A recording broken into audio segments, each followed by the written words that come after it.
છેલ્લા ઘણા સમયથી કેનેડાનો જે વિવાદ છે તે ચર્ચાનો વિષય બન્યો છે અને ખાસ કરીને ટ્રુડોની સરકાર ગઈ એ બાદ કેનેડામાં નવા પ્રધાનમંત્રી બન્યા અને હવે કેનેડામાં ક્યાંક નવું ઇલેક્શન આવવાનું છે અને કેનેડાના રાજકારણમાં પણ ક્યાંક ગરમાવો થવાનો છે.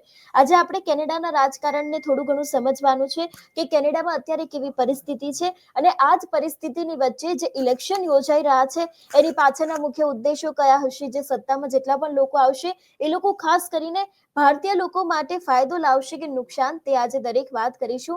અને આ જ વિષય ઉપર વાત કરવા માટે મારી સાથે જોડાઈ ગયા છે હેમંતભાઈ શાહ. હેમંતભાઈ શાહ કેનેડામાં રહે છે અને તે ઘણી વખત આપણને અત્યાર સુધી માર્ગદર્શન આપતા આવ્યા છે, વિદ્યાર્થીઓને લઈને હોય અથવા તો પછી રિપોર્ટના મામલે હોય. અનેક વખત આપણે કેનેડાને લઈને હેમંતભાઈ સાથે વાતચીત કરતા હોય છે, પરંતુ આજે ખાસ કરીને કેનેડાની રાજનીતિને સમજવી છે, કારણ કે જે મોટા ભાગની વસ્તુ છે તે રાજકારણ ઉપર નભેલી હોય છે. હેમંતભાઈ, સૌથી પહેલા તો નિર્ભય ન્યૂઝમાં તમારું સ્વાગત છે. Pranam. Hasniben, as always, the pleasure to be on Nirbhay News.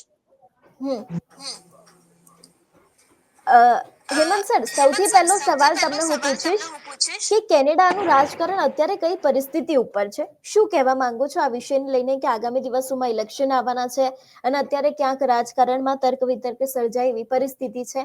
હાલ કેનેડાનું રાજકારણ કેવું છે? કેનેડાના રાજકારણમાં ગરમાવો આવી ગયો છે. જસ્ટિન ટ્રુડો રિઝાઇન થયા લિબરલ પાર્ટીના, જેને 10 વર્ષ રાજ કર્યું કેનેડા પર, અને એમની જ પાર્ટીના માર્ક કાર્ની જે અપોઇન્ટ થયા એઝ અ પ્રાઇમ મિનિસ્ટર, અને એમણે તરત જ હવે એક્ઝેક્ટલી 28મી એપ્રિલ એટલે આજે ગણીએ તો 32 દિવસ રહ્યા કેનેડામાં ઇલેક્શનમાં, 32 ડેઝ.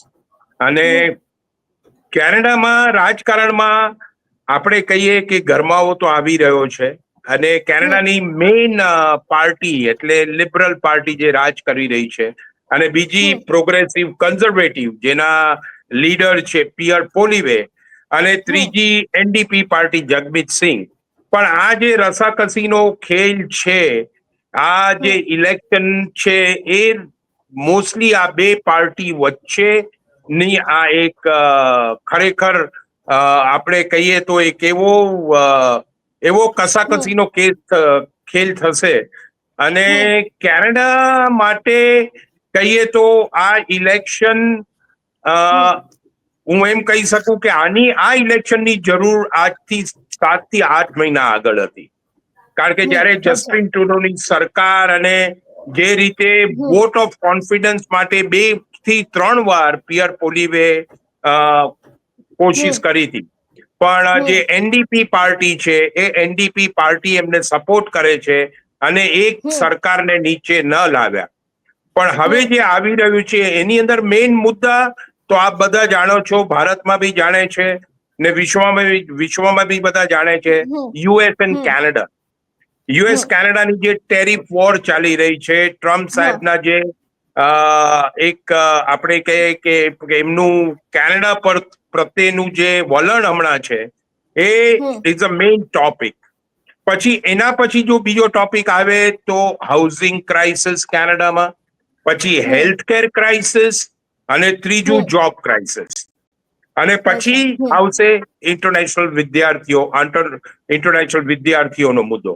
એટલે મેઇન હમણાં તો કેનેડા યુએસ નું છે, અને ઇલેક્શન મોસ્ટલી આના પર જ લડાઈ રહ્યું છે. અને બીજું હેલ્થકેર બી છે. Healthcare also has a major crisis in Canada. એટલે આપણે કહીએ તો એટલું હું કહી શકીશ કે આ ઇલેક્શનમાં ખાસ જોવા જેવું છે કે જ્યારે જસ્ટિન ટ્રુડોની સરકાર હતી અને જસ્ટિન ટ્રુડોએ રિઝાઇન કર્યું, ત્યાં સુધી લિબરલ પાર્ટીના પોલ નીચે હતા. અને હવે માર્ક કાર્નીના આવ્યા પછી લિબરલ પાર્ટીના પોલ વધ્યા છે. એટલે લિબરલ પાર્ટી અને progressive conservative party neck to neck આવી ગઈ છે. એટલે હવે ખરેખર જોવાનું છે Canadian vote bank, Canadian citizens, અમારા જેવા ઇન્ડો કેનેડિયન્સ, કે હવે તમે કઈ તરફ તમારું રાજકીય વલણ કરવાના છો.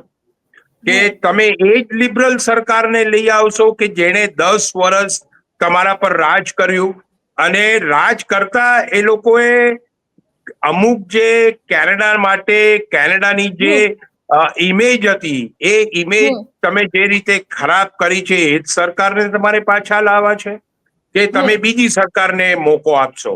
એટલે આ ખરેખર ને ઓલરેડી બેઉ સરકારના કેમ્પેન એજન્ડા ડિક્લેર થઈ ગયા છે. એટલે બેઉ સરકાર પોતાની રીતે આપણે કહીએ ને એ વેરી ટફ ફાઇટ, બહુ ટફ ફાઇટ હશે, ટફ વોર હશે.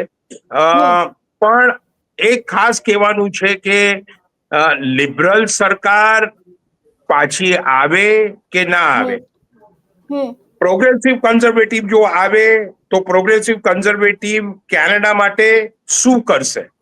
સૌથી પહેલા તો યુએસ નો મુદ્દો છે, પછી હેલ્થકેરના મુદ્દા છે, હાઉસિંગના મુદ્દા છે. જે એમના મેં જે કેમ્પેન જોયા, જે મેં પેપર્સ જોયા, વાંચ્યા, એમાં એ લોકો અમુક વસ્તુઓ કેનેડિયન સિટીઝન માટે, જે કે અમે જીતીશું તો અમે આ કરીશું, હેલ્થકેર માટે અમે આટલો સુધારો લાવીશું, અમે આવી રીતે ફોરેન વર્કર્સ હેલ્થકેર માટે લઈ આવીશું કે જેની જરૂર છે, હાઉસિંગ ક્રાઇસિસ માટે કીધું છે, જોબ ક્રાઇસિસ માટે કીધું છે કે કેનેડામાં 65 યર્સની એજ છે કે તમે રિટાયર થઈ જાઓ. પણ એમાં બી એમ કહેવામાં આવે, કાલે પિયર પોલિવે ડિક્લેર કર્યું છે કે મોર દેન 65 બી જેને કામ કરવું હશે તો અમે એના માટે થોડી છૂટ આપીશું, એટલે ટેક્સમાં બી છૂટ મળશે. એટલે હજી સુધી પર્સનલ એક્ઝમ્પશન $22,000 મળે છે.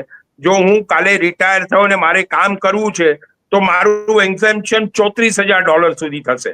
એટલે મને ટેક્સમાં એ ફાયદો થશે. એટલે એ રીતે એ કે જે રિટાયર થવાની એજ છે, કે જેને રિટાયર થવું છે, એને બી અટ્રેક્ટ કરી રહ્યો છે કે ભાઈ તમારે કામ કરવું હોય તો ગવર્મેન્ટ તમને સપોર્ટ કરશે. એટલે એ એજન્ડા એમણે ઓલરેડી બહાર પાડી દીધા છે. અને તમારો, મને ખબર છે તમારો સવાલ આવશે ઇન્ટરનેશનલ વિદ્યાર્થીઓ માટે. ઇન્ટરનેશનલ વિદ્યાર્થીઓ, ફરીથી હું કહીશ કે જે વિદ્યાર્થીઓ ભણવા માટે ગયા છે ને ભણી રહ્યા છે અને લીગલી પરમિટ મળી રહી છે, એ પરમિટમાં જો લીગલી કામ કરશે તો મને નથી લાગતું એ લોકોને કોઈ પ્રોબ્લેમ થાય. અને મને નથી લાગતું કે પ્રોબ્લેમ આવે. સરકાર, જે બી સરકાર આવે, લિબરલ સરકાર આવે કે પ્રોગ્રેસિવ કન્ઝર્વેટિવ આવે, એ લોકોને બી હવે ધ્યાનમાં છે કે કેનેડામાં જે ઇન્ટરનેશનલ વિદ્યાર્થીઓ આવ્યા છે, એ ઇન્ટરનેશનલ વિદ્યાર્થીઓ જે ભણવા આવ્યા છે, એ લોકો ભણીને કેનેડાની ઇકોનોમીમાં યોગદાન આપશે અને આપી રહ્યા છે. એ લોકોને બી ખ્યાલ છે. પણ જે રીતે ટ્રુડોની સરકારે ઇન્ટરનેશનલ વિદ્યાર્થીઓના ઇમિગ્રેશનને, ઇન્ટરનેશનલ વિદ્યાર્થીના વર્ક પરમિટને જે રીતે હેન્ડલ કર્યું ને, એ આપણે કહીએ કે it was a wrong move by the Justin Trudeau government. He never handle, એટલું કહીશ કે he never handle very well that situation. અને દર અઠવાડિયે રૂલ ચેન્જ થતા હતા, દર અઠવાડિયે.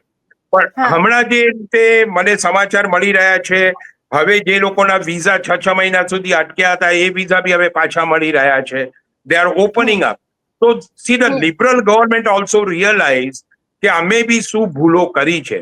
અને ઇલેક્શન આવી રહ્યું છે એટલે લિબરલ ગવર્મેન્ટ બી આ વિઝાના, જે તમે જોયું કે વિઝિટર વિઝા, સ્ટુડન્ટ વિઝા 6 મહિના સુધી જવાબ નતો મળતો, હવે જવાબ મળી રહ્યો છે. એટલે એ લોકોને બી ખબર છે કે ઇન્ટરનેશનલ વિદ્યાર્થીઓ, આપણા ગુજરાતી વિદ્યાર્થીઓ જે ખરેખર ભણવા આવ્યા છે, એનું ઘણું યોગદાન છે કેનેડાની ઇકોનોમીમાં. એટલે બેઉ સરકાર ઇઝ નાઉ, બેઉ પાર્ટીઓ અન્ડરસ્ટેન્ડ ધેટ. તો સર, અત્યારે કેનેડાના લોકો, અને ખાસ કરીને હું ભારતીયો ઉપર ફોકસ કરીશ, કે એ લોકો કઈ પાર્ટી તરફ વળી રહ્યા છે. આ મારી માટે તમારો છેલ્લો સવાલ રહેશે કે જે ભારતીય લોકો છે એ લોકો કઈ પાર્ટીને લાવવા ઈચ્છે છે કેનેડામાં, કે અત્યારની જે પરિસ્થિતિ ચાલી રહી છે, કે કયા અમારા નેતા હોવા જોઈએ જે ભારતનું ઢાંકીને પણ રાખે, ભારતીયોને આવવા પણ દે, અને ભારત માટે એક સુરક્ષા રાખે, જેથી કરીને કોઈ પણ આગામી દિવસોમાં કોઈ એવું અમેરિકા જેવું ના પરિવર્તન થાય કે ભાઈ લોકોને ડિપોર્ટ કરવામાં આવે. તો ભારતના લોકો કઈ પાર્ટી તરફ વળી રહ્યા છે? હું આને થોડો વિસ્તારપૂર્વક આપના સવાલને જવાબ આપીશ. ભારતીય એટલે અમે તો ઓરિજિનલ, વી આર, મેં આગળ કીધું અમારી માતૃભૂમિ તો ભારત છે, કર્મભૂમિ કેનેડા બની છે, અને we are both Canadian tax payers. એટલે અમે ઇન્ડો કેનેડિયન કહેવાઈએ અને કેનેડિયન સિટીઝન. હવે આની અંદર જે આ જે પાર્ટી હવે લિબરલ પાર્ટીને આપણે ભારતીયોએ 10 વર્ષ ચાન્સ આપ્યો, તો લિબરલ પાર્ટીએ શું કર્યું? આ મારો કહેવાનો મતલબ ઇન્ડો કેનેડિયન જે છે કે ઇમિગ્રન્ટ છે એ લોકોને વિચારવાનું છે કે તમે એક સરકારને 10 વર્ષ આપ્યું, 10 વર્ષમાં એમનું રિઝલ્ટ શું હતું તમારા માટે, તમારી માતૃભૂમિ ભારત માટે એમનું રિઝલ્ટ શું હતું, એ જ એમને એસેસ કરવાનું છે. એના માટે અને જ્યારે કન્ઝર્વેટિવ પાર્ટી જો આવે તો કન્ઝર્વેટિવ પાર્ટી આવે તો એમનું એજન્ડા શું છે, એ ભારત જોડે સંબંધ સુધારવા માંગે છે, ભારત જોડે કઈ રીતે મૈત્રીનો હાથ આગળ વધારવા માંગે છે. કરીને મારી તો સલાહ ઇન્ડો કેનેડિયન ને જ છે કે એ તમારે નક્કી કરવાનું છે. હું મારા માટે નક્કી કરી ચૂક્યો છું ને કરીશ, પણ આની અંદર મેઇન વસ્તુ આમ છે કે અમે ઇન્ડો કેનેડિયન છીએ, અમે કેનેડિયન સિટીઝન છીએ અને માતૃભૂમિ ભારત જ છે ને હું ફરી જેમ હંમેશા કહેતો આવ્યું, માતૃભૂમિ ભારત પણ કર્મભૂમિ કેનેડા બની છે અમારા માટે. એટલે હવે તમારે વિચારવાનું છે. અને એક વસ્તુ કેનેડાની સરકાર ને આજે જેમ મિસ્ટર ટ્રમ્પે નાખ્યું છે ટેરિફ વોર, તમારા પાસે ઇન્ડિયા જેવી માર્કેટ એના સિવાય માર્કેટ નથી. You see the point, in Canadian government has realise કે તમારા માટે ઇન્ડિયાની માર્કેટ છે. એટલે જે બી સરકાર આવશે એ બી સરકાર, અને બીજું તમે કીધું કે ડિપોર્ટેશન જે ટ્રમ્પે કર્યું ને, no it is not done. America બી જે કર્યું છે એ હું નથી કહેતો કે જે રીતે કર્યું એ બરાબર કર્યું, પણ એ મોડું કે વહેલું થવાનું જ હતું.